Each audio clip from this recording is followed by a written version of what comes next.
Bonjour, bienvenue En mode virtuel, cette émission, cette série de podcasts en fait qui vous donne des outils, des conseils, qui vous guident pour vos diffusions, oui, sur le web, que ce soit pour des événements qui vont être bientôt en hybride, qui vont être en présentiel ou autre. Bref, on veut démêler un petit peu tout ça et on rencontre les artisans du milieu, ceux qui peuvent vraiment vous aider. Aujourd'hui, on est avec Walid Benjeloun qui va pouvoir nous parler de Swapcard. Bonjour Walid. Salut Jean-Philippe, comment vas-tu? Ben, ça va très très bien. Ça fait un bout qu'on échange, ça fait depuis en fait le début de la pandémie.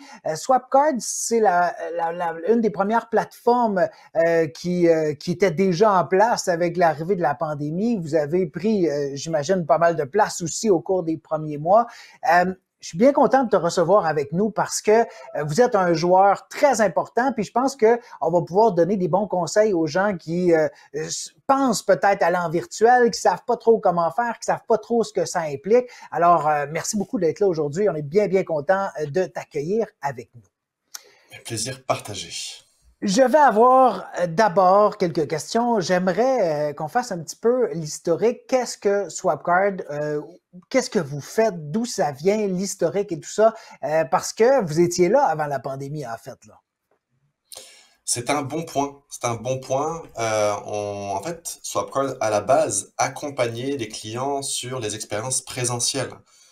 Donc, pour nous, aujourd'hui, apporter une portion de l'événement virtuel, en fait, digital à la base, c'était pas nouveau. Depuis 2013, on accompagne des grands salons, des grandes conférences euh, en France. Ça a commencé en France, avec Viva Technologie, le salon des entrepreneurs. Euh, on les accompagnait en fait pour aider les participants d'événements à rencontrer les bonnes personnes. Il y avait une fonctionnalité de réseautage dans Swapcard qui te permettait à l'avance, avant l'événement, de savoir qui était présent et de pouvoir faciliter la prise de rencontre pour l'événement avec la programmation et tout, en fait, toutes les fonctionnalités qui étaient présentes sur la plateforme. C'était en fait toutes les expériences proposées par les organisateurs. Et ça, c'était donc avant la pandémie. Aviez-vous quand même le volet web diffusion qui était déjà intégré, vraiment de créer un événement autrefois, disons, 100% présentiel sur le web? Est-ce que c'était déjà quelque chose qui était en place, qui était en préparation ou ça a été vraiment adapté et ajusté vite en début de pandémie? Alors, c'est intéressant. Il y a plusieurs aspects là-dessus. Bon, déjà, effectivement, je te parlais de la France, mais nous, ça fait des années qu'on est présent au Québec. Ça fait 7 ans que j'ai lancé Swapcard au Québec. Donc, on a une belle expérience avec la communauté québécoise à travers différentes industries, différentes typologies d'événements. On parle de conférences, de salons, d'événements d'entreprise. Donc, c'est vraiment très divers et varié. Et notre mission, c'est de faciliter l'expérience digitale euh, des participants, des conférenciers, des partenaires d'un événement. Mais c'est vrai que 2020 est arrivé et là, on a dû rapidement s'adapter. Donc, au début, on a eu un petit peu peur, comme tous nos confrères dans l'industrie. On s'est dit, OK, c'est peut-être la fin de Swapcard. En mars 2020, on s'est dit, mais qu'est-ce qui va se passer? Et en fait, on a rapidement réalisé qu'on avait une infrastructure technologique qui était déjà prête pour en fait travailler sur un pivot d'un format 100% virtuel qui pour nous devait durer quelques semaines ou quelques mois. On n'imaginait pas que la pandémie allait durer aussi longtemps, évidemment. Donc on s'est dit, tiens, on va aider nos clients à ne pas annuler leur événement et à le virtualiser. Évidemment, beaucoup de joueurs l'ont repoussé, certains ont pris peur, l'ont annulé pour l'année prochaine, et d'autres en ont vu une réelle opportunité. Mm. Une réelle opportunité parce que la puissance du virtuel, elle est sans frontières. Donc c'est là où on a commencé à comprendre qu'il y avait vraiment une possibilité de croissance exponentielle. Donc ce qui s'est passé, bah, c'est que à la base, nous, chez Swapcard, on a une équipe des ventes chez Swapcard, une équipe marketing, on travaille aussi pour avoir bah, une offre séduisante et pouvoir solliciter aussi des clients potentiels. Mais on s'est retrouvé qu'on était submergé par la demande mondiale notre équipe s'est faite déborder très rapidement. On était une équipe de 60 personnes. Aujourd'hui, on est quasiment 250 personnes. Donc, on a vécu l'hypercroissance. On a adapté notre technologie avec nos clients d'événements complexes. Je pense que Swapcard, c'est aussi sa particularité, c'est qu'on fait des événements complexes. les conférences d'IBM, les User Conference d'IBM. On parle de salons de plus de 200 000 personnes avec 5 000 exposants à Dubaï, au Palais des Congrès de Dubaï qui organise les événements les plus grands au monde. Et Swapcard travaille avec le Palais des Congrès de Dubaï depuis des années. Donc on a plein de clients qui organisent donc des milliers de salons et conférences. Maintenant, on s'est rendu compte que il n'y a pas que les grands événements qui avaient besoin de notre solution. On peut aussi utiliser Swapcard pour un événement de 100 personnes, de 200 personnes. Donc, on a vraiment adapté notre technologie sur un format 100% virtuel. Mais techniquement, depuis des années, certains événements le faisaient avant, c'est qu'ils pouvaient rediffuser le contenu du présentiel pour une audience virtuelle. C'est pas nouveau. C'est comme les événements sportifs, un match de soccer, de tennis. Le hybride est natif. Les gens viennent pour le spectacle en présentiel. Mais ça n'empêche pas le reste du monde de se connecter et de voir le match de foot parce qu'on est le match de soccer ou le match de tennis parce qu'on est des fans. Donc maintenant, il y a une démocratisation du format hybride. Ça devient universel, mais pour l'instant, je dirais que le focus, il est sur un retour en personne d'abord, parce qu'il y a une fatigue des écrans en général. Et après ça, on travaille. Ça dépend des pays en fait.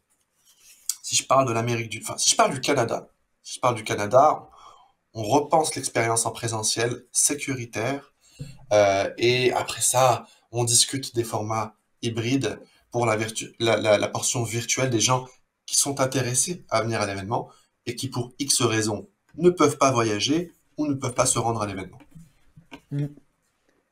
Mais ça a aussi des avantages pratiques. Hein. Il y a le côté, on a appris aussi à travailler à partir de la maison, à pouvoir échanger avec les gens, à pouvoir suivre justement des événements comme ça. Alors moi, ce que je retiens en fait, c'est vraiment, oui, vous étiez présent, vous étiez déjà bien implanté dans le milieu des congrès, des événements sur place et tout ça, mais malgré tout, vous avez quand même dû vous retourner rapidement et ajuster cette technologie-là, tout ce travail que vous aviez fait pour l'adapter avec la réalité de la COVID, ce que vous avez fort bien fait parce que c'est vraiment impressionnant les projets. Puis un des projets qu'on a fait avec vous, on va entre autres rencontrer des gens qui vont nous en parler plus tard spécifiquement de ce projet-là dans un autre podcast, mais Printemps numérique où on avait en quelques jours, c'était 400 conférences qui étaient présentées de partout dans le monde sur plusieurs chaînes et tout ça. Alors c'est des événements qui deviennent, puis après ça on mélange le 100% virtuel, l'hybride, c'est des événements qui deviennent rapidement complexes et vous avez su vraiment vous adapter à ça. Et là, quand on revient tranquillement vers le mode présentiel. Là, maintenant, vous avez toute une gamme de possibilités, dans le fond. Les gens, maintenant, peuvent s'attendre à quoi? Si on veut organiser un événement, on pense à s'enligner vers, du présentiel. On veut peut-être conserver, justement, la portion hybride pour des gens qui seraient à distance, qui préféraient les avantages d'être à distance parce qu'on peut rejoindre encore plus de monde puis dans des régions un petit peu plus éloignées. Quels sont les outils que Swapcard peut nous donner pour rendre l'expérience virtuelle encore plus spéciale et pour ceux qui sont à la maison, mais pour ceux qui sont sur place aussi? Je suis curieux de savoir parce que c'est ce que vous faisiez avant. Ouais. Ouais, c'est très très intéressant. En fait, il y a plein de points. Le premier, c'est que là, si on repense à l'expérience présentielle, déjà, à la base, Swapcard, c'est une application web et mobile. Vu qu'on faisait que des événements présentiels, l'application mobile était très importante parce que le web, c'est je m'inscris à un événement sur mon ordinateur de travail. Une fois que j'ai ma confirmation d'inscription à l'événement, je reçois un rappel une semaine avant l'événement ou quelques jours avant, télécharge l'application mobile de l'événement. Parce qu'on fournit des applications en marque blanche. C'est plus Swapcard, c'est de la marque blanche. Donc je participe à telle ou telle conférence, je télécharge l'application mobile, puis je prépare mon événement. Donc l'intelligence artificielle de Swapcard me propose en fait les personnes que je devrais rencontrer, le contenu auquel je devrais assister, ou les marques que je devrais rencontrer sur place, c'est-à-dire les exposants ou les partenaires. Donc, je construis mon expérience avant d'arriver sur le web. J'ai mon application mobile, parce que l'application mobile, c'est pas un gadget. C'est ça, en fait, l'important. C'est que c'est indispensable parce que j'ai mes rappels pour mes rencontres. J'ai mon agenda personnalisé. J'ai pas un papier PDF. Donc, c'est moins de papier, plus d'efficacité. Je prépare mon expérience pour pas perdre de temps. Participer aux conférences qui m'intéressent. rencontrer les bonnes personnes, les bons partenaires. Euh, Peut-être scanner le badge de certains participants pour récupérer leurs contacts, pour éviter d'avoir des cartes d'affaires dans ma poche. Swapcard, à la base, est créé pour ça. Il y a un scan dans l'application mobile. Je vous scanne, je récupère vos contacts. L'organisateur fait du contrôle d'accès aussi pour pouvoir donner accès à des salles de conférence, parce que sur un badge, il y a un QR code. On pensait que le QR code allait faire faillite, mais nous, le QR code, on l'utilise depuis le jour 1 de Swapcard pour plein d'affaires. Et aujourd'hui, le QR code est devenu monnaie courante pour pouvoir justement gérer les accès, mais aussi échanger donc, des contacts, etc. Quand je vous scanne, je récupère vos contacts et ça me permet, après l'événement, de pouvoir vous envoyer un email ou de vous appeler ou de planifier une rencontre pour qu'on puisse poursuivre nos discussions. Et on parle pas simplement de relations entre acheteurs et fournisseurs. On fait beaucoup de congrès scientifiques où ce sont des experts qui veulent parler de sujets précis, des médecins qui veulent parler de sujets précis. Donc la rencontre ne se fait pas simplement au niveau des affaires, mais elle se fait aussi au niveau du partage de connaissances.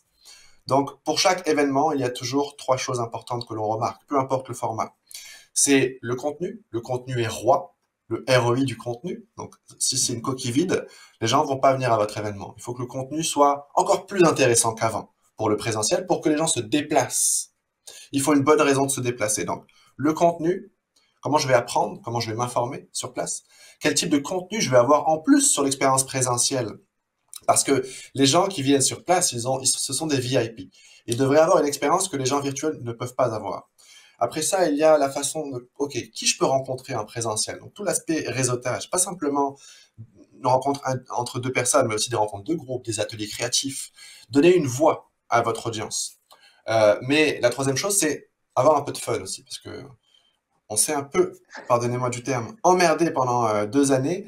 Là, il y a un engouement du retour en présentiel. Il y avait des super événements déjà en présentiel. Je parle de C2 Montréal, qui est une référence à Montréal, par exemple. Il y a vraiment une expérience présentielle de haut niveau et qui inspire des grands événements à travers le monde à ce niveau-là. Donc, je dirais que reproduire de belles expériences, avoir du fun sur place, c'est hyper important. Donc, 3 points importants sur le présentiel. Après, c'est vrai que si les gens ne peuvent pas se déplacer pour X raisons, je pense que les déplacements d'affaires vont être aussi très limités dans les prochaines années. Il y aura moins de déplacements d'affaires parce qu'on se rend compte que les entreprises vont optimiser leurs dépenses pour éviter que les salariés ou les employés voyagent à travers le monde pour aller dans un événement quand il est disponible virtuellement.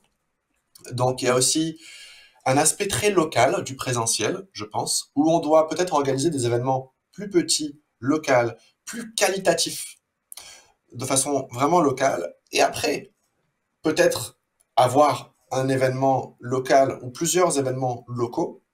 Donc ça peut se subdiviser en différentes expériences présentielles et en même temps d'avoir du virtuel. Et ça, je vous dirais que c'est intéressant, mais en termes de coût, est-ce que c'est rentable de faire ça? Donc il y a plein d'aspects d'idéation versus rentabilité, mais tout ce qui reste intéressant, c'est OK, combien de personnes on a le potentiel d'attirer virtuellement? Aujourd'hui, quand je remarque Swapcard à travers le monde, on a des événements à Dubaï où il y a 200 000 personnes. Récemment, on a fait un événement d'1 million de personnes. C'était les Jeux Olympiques des événements. Une fois tous les 5 ans. Swapcard a remporté ce projet. On fait aussi des événements plus petits. Après, au Canada, pour des raisons démographiques, on n'a pas d'événements de 50 000 personnes ou de 30 000 personnes. C'est rare. Surtout dans le monde des affaires, dans le B2B. Dans le B2C, donc tout ce qui est festival, c'est plus monnaie courante. Mais dans le monde des affaires, c'est plus restrictif. Donc, il y a une opportunité incroyable au Canada, c'est qu'on peut créer de belles expériences présentielles et attirer la planète entière virtuellement. Donc, ça, c'est Donc, encore du jamais vu et il y a des opportunités. donc, je comprends en tout cas que si les gens se posent la question, est-ce que la structure de Swapcard peut supporter mes 1000 ou 2000 ou 5000 personnes? Je pense que là, après des tests avec des événements de millions de personnes, ce ne sera pas un problème. Hein? Je ne pense pas que vos Tout à infrastructures fait. seront mises en doute. Mais donc, ce que je comprends, c'est que on va valoriser, selon toi, la partie présentielle pour développer le côté contact humain réel, VIP d'être sur place. Mais, à ton avis, le côté présentiel, pour des raisons pratiques, pour des raisons de distance, pour des raisons de restrictions budgétaires peut-être dans des entreprises et Environnemental, tout ça, environnementales aussi, tout à fait, tout cet aspect-là va rester aussi, selon toi, dans l'environnement pour les prochaines années, là? Oui. Et de toute façon, pourquoi je parlais de retour en personne? C'est parce que les différents formats des hybrides répondent à des objectifs différents. Mm. Chaque organisateur d'événements, qu'il soit une conférence, un salon, un événement interne d'entreprise, ont des objectifs différents, des budgets différents. Et donc, en fonction de ces facteurs, il va y avoir une définition unique du hybride par organisation. Et c'est là où ça va devenir intéressant. C'est que je pense qu'en 2022, on va être en bêta hybride dans le monde entier. Parce que le monde devient hybride de toute façon. Donc les événements aussi, ça fait partie du monde. Et donc on va avoir une meilleure connaissance des bons coups et des moins bons coups des formats hybrides d'un point de vue rentabilité et efficacité. Donc c'est ça qui va être très intéressant en 2022 pour qu'en 2023, eh ben, il y a vraiment une structure hybride pour n'importe quel type d'événement. Je pense que c'est ça qui va être intéressant. Puis justement, après, bon, plusieurs mois maintenant, même années de pandémie, euh, est-ce que, de ton point de vue, il y a des choses qui ont été apprises qui sont à ne pas faire ou des choses peut-être qui, au contraire, qui sont des bonnes habitudes à faire pour la préparation d'un événement? Parce qu'évidemment qu'il y a beaucoup de détails à penser puis à planifier avant un événement. Donc, des bons coups peut-être, puis des choses à éviter pour un événement, pour préparer. Alors c'est une bonne question. Je pensais que tu allais me poser la question, est-ce que tu penses que là, vu qu'on va vers un format hybride, est-ce qu'il y aura encore des événements virtuels? J'allais développer cette question-là qui est intéressante parce qu'aujourd'hui, le virtuel devient une tactique pour continuer d'engager son audience, pour se préparer sur des événements présentiels. Euh, Parce que dans le présentiel, on engage une communauté et on crée des émotions. Alors que créer des émotions sur un format 100% virtuel, c'est un petit peu plus difficile. Ouais. C'est pour ça que par des événements virtuels, tu vois des performeurs comme des magiciens, parce qu'on a besoin d'un peu plus de fun pour être moins dans la passivité de l'événement. Mais pour répondre à ta question, des choses à éviter, que il y a des choses importantes qu'on a remarquées, c'est la qualité du contenu.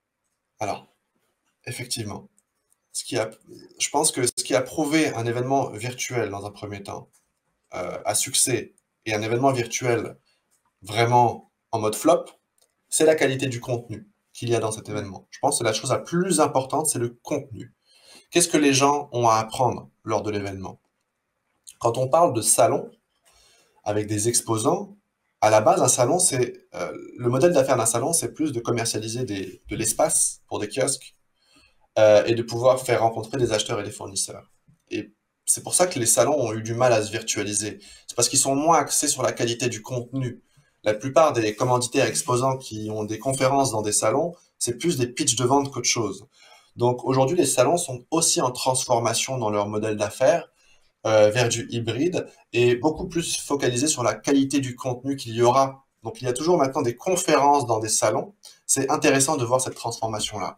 Côté conférence, je continue de parler du virtuel. Bah, en fait, ils ont eu la bonne idée de rajouter un salon d'exposition virtuel dans leur conférence virtuelle parce qu'ils ont du bon contenu, ils peuvent ramener des bons commanditaires et exposants virtuels. Donc, dans les plateformes comme Swapcard, tu peux avoir plein de kiosques d'exposition et connecter les partenaires conférenciers à l'audience. Et vu qu'ils ne payent pas d'espace présentiel pour avoir des kiosques, le virtuel sur un format conférence devient intéressant. C'est pour ça qu'il y a eu une hyper croissance de la demande à ce niveau-là. Maintenant, sur un format présentiel, je pense que le contenu va continuer d'être très très important parce que pour ramener les gens en présentiel, il faut des bonnes raisons. Soit des conférenciers qui sont des célébrités, qui vont eux-mêmes aider l'organisateur à faire passer le mot et avoir... En fait, aujourd'hui, les conférenciers sont des partenaires de diffusion finalement, parce qu'ils vont influencer leur réseau à venir à l'événement. Donc, avoir des bons conférenciers, des bons maîtres de cérémonie présentiels et virtuels, parce que peut-être qu'un maître de cérémonie aujourd'hui, bah, il va être aussi hybride dans son métier. On l'a vu dans des événements virtuels, c'est très important d'avoir des animateurs. Bah, dans le monde présentiel, c'était déjà le cas. Sauf que je pense que le métier du MC devient encore plus important. Après, il y a toute la partie conciergerie. Et ça, c'est comment personnaliser l'expérience de chaque participant qui vient à l'événement. Ça, on pourrait en parler pendant longtemps, mais j'ai l'impression que tu as une question à me poser là. Non, non, non, je Allez suis tout rebondir. oui. Oui, oui, non, je te suis. Allons-y avec la conciergerie. Je trouve ça intéressant, là. Comment personnaliser l'approche auprès des gens, là. Je trouve ça super intéressant comme point.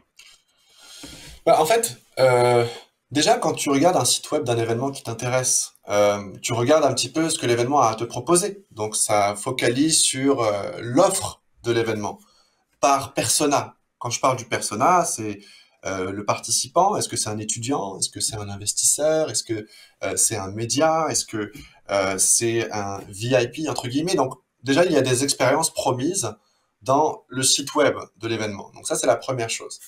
La deuxième chose, c'est, OK, une fois que je me suis inscrit, j'ai payé mon billet pour venir en présentiel, euh, est-ce que par la suite, j'ai vraiment l'expérience promise? Donc, est-ce qu'il y a une personne, un concierge peut-être, qui m'a appelé, qui m'a envoyé un email pour me guider dans l'expérience de l'événement à travers tous les avantages du présentiel ou du virtuel. Et par la suite, ben, les technologies sont là pour supporter l'expérience, etc. Mais une conciergerie, c'est vraiment fait pour accompagner le participant dans son expérience. Et ben, à la fin de l'événement, on se rappelle de quoi? On se rappelle, encore une fois, des émotions qu'on a eues, de l'expérience qu'on a eue pendant l'événement. C'est ce qui fait qu'on a eu une bonne expérience. Donc, c'est très important de ne pas vulgariser l'expérience des participants. Et il y a aussi un point très important, c'est la gratuité d'un événement virtuel. Euh, le fait de payer son billet pour le présentiel, c'est normal. Mais aujourd'hui, les gens ont eu du mal aussi à payer leur billet pour une expérience virtuelle. Donc, tu as beaucoup de marques, de grandes entreprises qui ont fait des événements virtuels avec des billets gratuits. Mais il y avait une stratégie derrière. Ils ont attiré 100 000 personnes à leur événement virtuel. Hmm. Donc, il y a une monétisation derrière ça. Donc, c'est intéressant de voir aussi comment les planificateurs, euh, en fait, passent d'une stratégie de freemium. Et donc, cette stratégie-là va leur permettre d'acquérir une audience.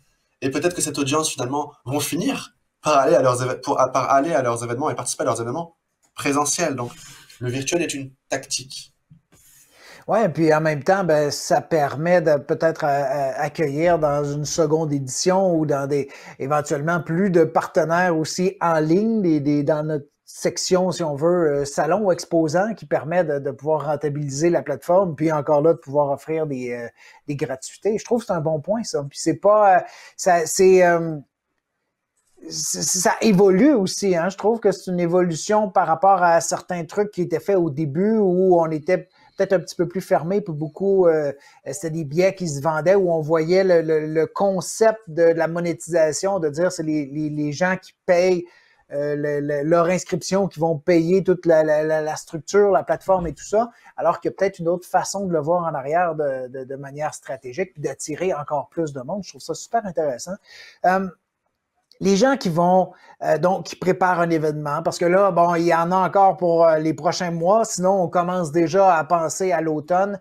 Euh, c'est beaucoup de détails, c'est beaucoup d'éléments en préparant un événement. Comment concrètement ça fonctionne à partir du moment où moi je vous écris ou je vous contacte et puis je dis ben Walid, j'ai un événement cet automne. Je ne sais pas par où commencer, je ne sais pas exactement où je m'en vais, je connais pas le monde hybride ou le monde virtuel.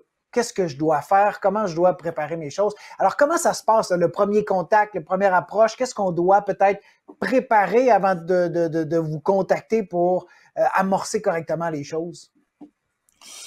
Bah, déjà, nous, on va vous poser les bonnes questions. On pose les bonnes questions à nos clients et aux personnes intéressées pour en savoir plus sur nos produits et services. On pose les bonnes questions pour comprendre les objectifs. Donc, une fois que on a les bonnes informations, on va pouvoir présenter nos produits et services. Par la suite, on va donc mettre en relation un chef de projet chez Swapcode qui va accompagner en fait nos clients dans tout le processus de mise en place. À la base, quand on organise un événement présentiel avec Swapcard, ben c'est simple, vous avez accès à une interface organisateur qui vous permet de designer votre application mobile. C'est un petit peu comme un Wix pour la planification d'événements. Au lieu de monter votre site web sans code, sans rien. Vous allez monter votre page d'événement et personnaliser cette page d'événement avec votre image de marque et intégrer les fonctionnalités qui vous intéressent, comme le réseautage, donc la prise de rendez-vous avec les participants, la diffusion donc du calendrier, de l'agenda pour vos conférences, mais aussi peut-être ajouter une vitrine de produits et services, un petit peu comme sur Amazon, mais dans votre événement. Ajouter peut-être des capsules vidéo, des kiosques pour vos partenaires. Donc, toutes ces fonctionnalités créent une expérience globale sous la marque de l'événement. Après, peut-être que nos clients, ils ont plusieurs événements, donc ils ont un fil d'actualité d'événements à venir et passer, ce qui leur permet aussi de tout centraliser sur une seule et même plateforme. En fait, nous, notre objectif et ce qu'on réalise avec nos clients, c'est que ils peuvent vraiment créer une expérience centralisée pour leurs participants, quel que soit le format. Même si aujourd'hui, vous décidez d'avoir un événement présentiel et finalement, vous voulez le transformer en hybride ou au dernier moment en virtuel, ça nécessite pas grand-chose en termes de configuration dans la plateforme. C'est ça qui est important. C'est qu'on ait une plateforme agile, versatile, qui répond aux besoins de n'importe quel type d'événement. Et ça, c'est une chose. Et après ça, il y a d'autres éléments qui font que on aide nos clients planificateurs à devenir aussi des animateurs de communauté à l'année et pas simplement dans un événement. Ça, c'est un nouveau produit que Swapcard lance dans quelques mois qui va permettre à des associations qui gèrent l'expérience des membres avoir une expérience intéressante dans les événements, mais aussi tout au long de l'année pour pouvoir rencontrer un membre à l'année longue, pouvoir avoir accès à du contenu à l'année longue ou à découvrir des produits et services toute l'année. Donc, on aide nos clients à devenir leurs propres médias parce qu'aujourd'hui, tout le monde est sur YouTube, tout le monde est sur Netflix. Et tout ça, on va le centraliser en fait sous la marque de l'organisateur qui devient finalement un animateur de communauté. Et ça va être quoi? Ça va être un abonnement que des organisations peuvent avoir, puis après ça, distribuer des codes à leurs membres. Ça va être un peu Ah, comme c'est un ça bon ou? point ça. C'est un peu comme sur Spotify aujourd'hui, on paye notre souscription mensuelle ou annuelle. Bah, aujourd'hui, si je veux faire partie de la communauté X ou Y, c'est-à-dire de la marque ou des événements, bah, je vais pouvoir soit m'inscrire à un événement et aussi payer mon membership annuel, ou peut-être juste ma participation aux événements. En fait, c'est vraiment aider l'organisateur à avoir d'autres sources de revenus que de vendre des billets pour un événement ou de vendre des kiosques pour des salons d'exposition, mais c'est aussi d'avoir un modèle d'affaires tourné sur une souscription annuelle. J'ai envie de faire partie de votre communauté parce que je peux rencontrer des personnes qui m'intéressent dans des événements, mais à l'année longue, et avoir d'autres avantages. Et on remarque aussi que beaucoup de chambres de commerce ou d'associations ont un modèle de membership, mais les gens ne savent plus trop pourquoi ils payent un membership. Ils ne connaissent plus leurs avantages de devenir membre de telle ou telle organisation. Donc c'est un petit peu ça qu'on essaie de clarifier. Ah, ben, je trouve que c'est super intéressant. Ça va permettre aux gens de pouvoir garder un lien avec les organisateurs d'OBNL, d'organismes, des grandes entreprises même qui vont pouvoir créer ce lien-là puis le garder avec leurs membres tout au long de l'année. Puis, comme tu le disais, pouvoir faire différents événements. Là. On peut maintenant très bien faire ce qu'on faisait pas tant avant, c'est-à-dire vraiment mêler des événements présentiels, virtuels et tout ça, puis ça a pris une nouvelle dimension. Mais je suis content de voir aussi que ça continue à évoluer, vos choses. Puis d'ailleurs, on aura certainement une version 2, une saison 2 éventuellement. Puis ça serait intéressant, Walid, de reparler d'où on en est dans ces étapes-là, parce que tu me dis que ça va sortir dans les prochains mois, donc probablement pour l'automne, j'imagine. Euh, Avant même. C'est déjà en cours de production. Ça sera intéressant aussi. On va pouvoir vous inviter. On a créé notre propre communauté qui s'appelle Evolve. Et à travers Evolve, qui sont nos propres événements en fait, pour montrer un petit peu comment notre technologie fonctionne, mais aussi inviter des leaders des industries événementielles à participer à nos événements, de pouvoir donner des astuces, des meilleures pratiques donc d'organisation d'événements en tout genre. Je sais que vous faites déjà partie de notre communauté, mais on lance une série d'événements cette année et par la suite, les gens vont pouvoir profiter de nos événements, mais par la suite, ils vont pouvoir aussi devenir membres de la communauté. Donc, on est en train de concrétiser cette vision-là dans notre propre produit pour une communauté qui sont à la fois nos clients et nos futurs potentiels clients. Eh ben, en tout cas, je trouve ça vraiment génial de voir comment ça évolue. Tout à l'heure, on parlait de la plateforme puis de toutes les possibilités. Là, s'il y a des gens qui nous écoutent puis qui ils ont eu peur un peu de dire, ben moi, la technologie, je m'y connais pas. C'est beaucoup d'informatique, c'est beaucoup de programmation, même simple à faire. J'imagine que de votre côté, on peut avoir un soutien technique, on peut le chargé de projet peut guider les gens, dans le fond, à travers l'évolution des différents projets. Tout à fait. En fait, on a des chefs de projet donc dédiés avant l'événement et pendant l'événement, ce qui permet vraiment d'accompagner l'organisateur. Il n'y a aucune programmation web à faire. Si vous connaissez pas le code dans Swapcard, c'est suffisamment intuitif pour pouvoir avoir le contrôle. En fait, c'est très important d'avoir le contrôle sur tout. C'est-à-dire qu'il y a beaucoup de nouvelles technologies qui se sont lancées sur du virtuel, donc maintenant qui sont en train de se développer pour pouvoir répondre aux besoins du présentiel. Mais il faut des années pour ça. Et on se rend compte que ils sont en fait les clients sont dépendants de leurs fournisseurs pour leur demander de faire certaines choses sur la plateforme parce qu'ils n'y ont pas accès.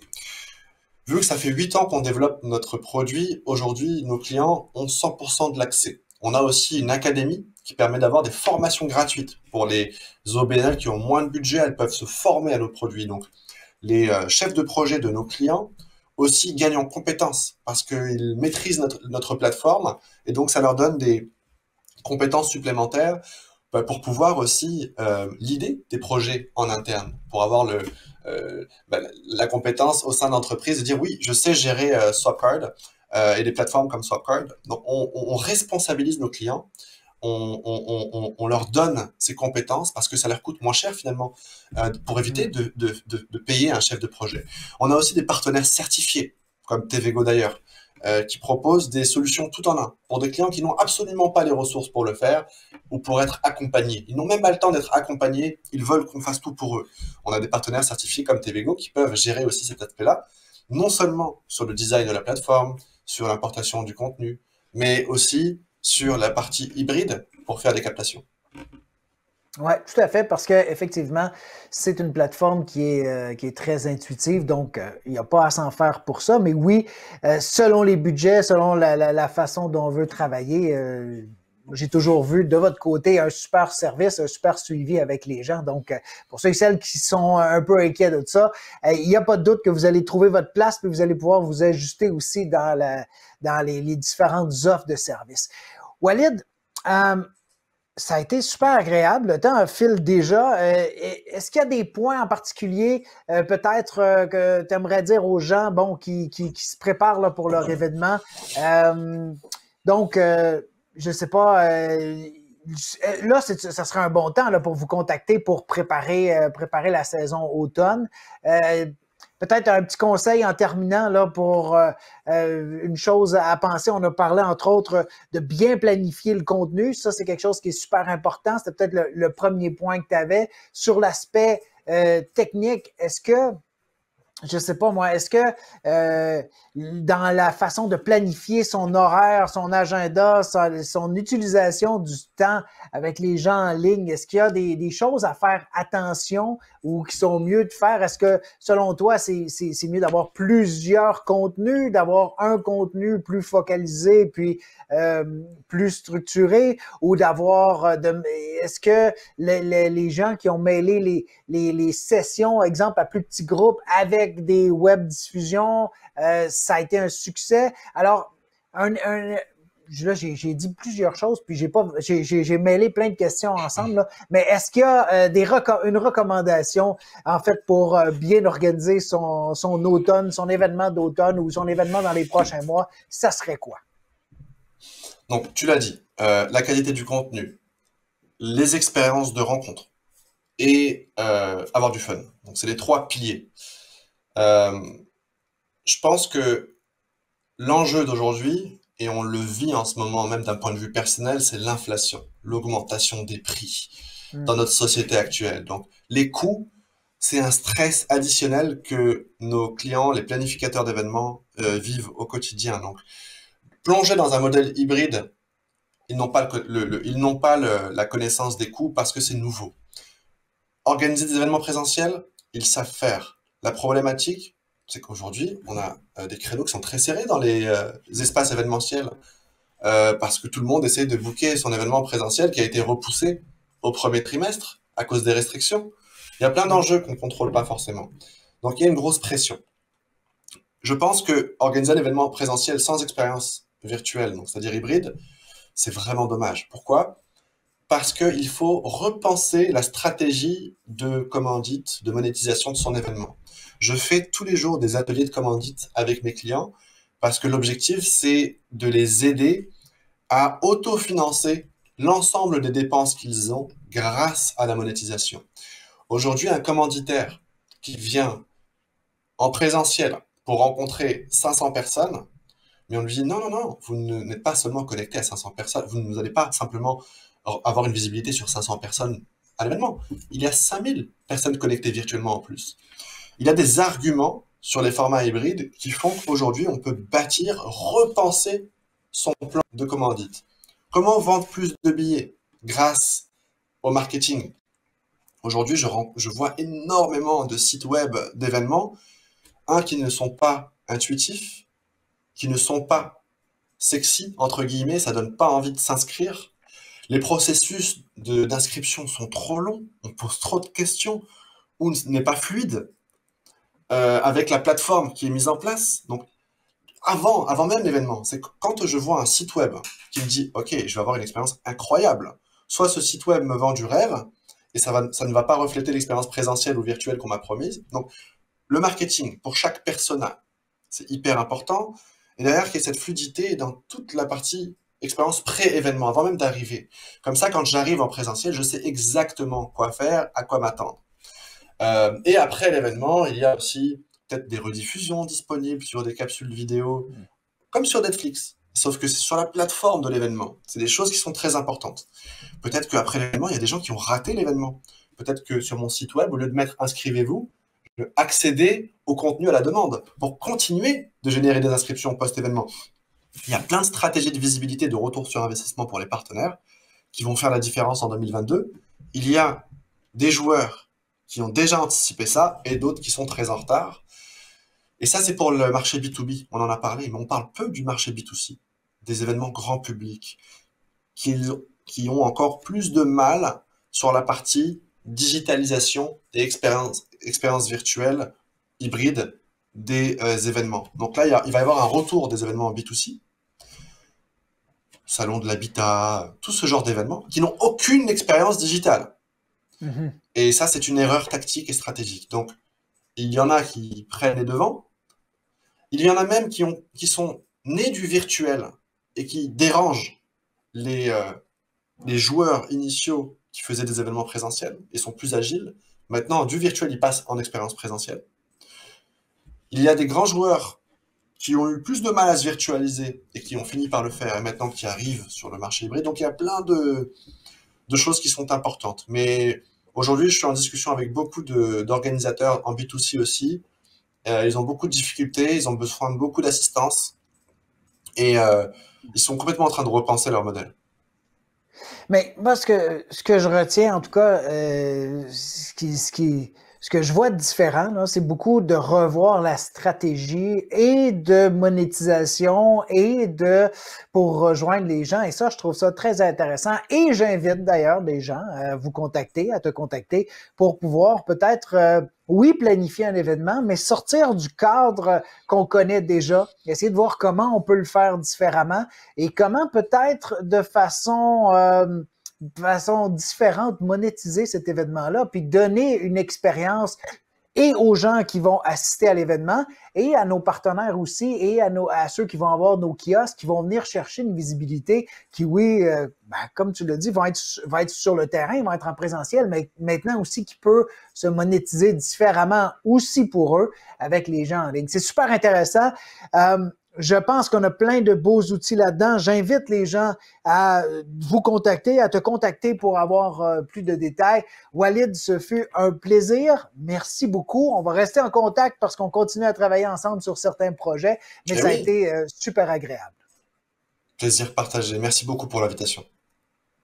Alors à vous à la maison, on vous souhaite une excellente fin de journée. Merci d'avoir regardé ce podcast. On a encore plusieurs contenus pour vous. On va aussi parler avec des gens qui nous ont aidés, entre autres dans des contenus avec Swapcard, par exemple, à créer des événements en parallèle. Comment on peut être créatif, comment on peut bâtir des événements pour les mettre en ligne après. Et on parlait justement de printemps numérique. C'était un exemple parmi tant d'autres où on travaille vraiment en équipe avec la plateforme Swapcard et d'autres intervenants pour arriver à créer des événements d'ampleur. Alors, je vous invite à suivre notre infolettre, également aller suivre notre page Instagram, notre page LinkedIn aussi, ce serait bien important. Bientôt, on va pouvoir diffuser en direct également sur cette plateforme. On vous souhaite une excellente fin de journée et à bientôt pour un autre podcast de En mode virtuel.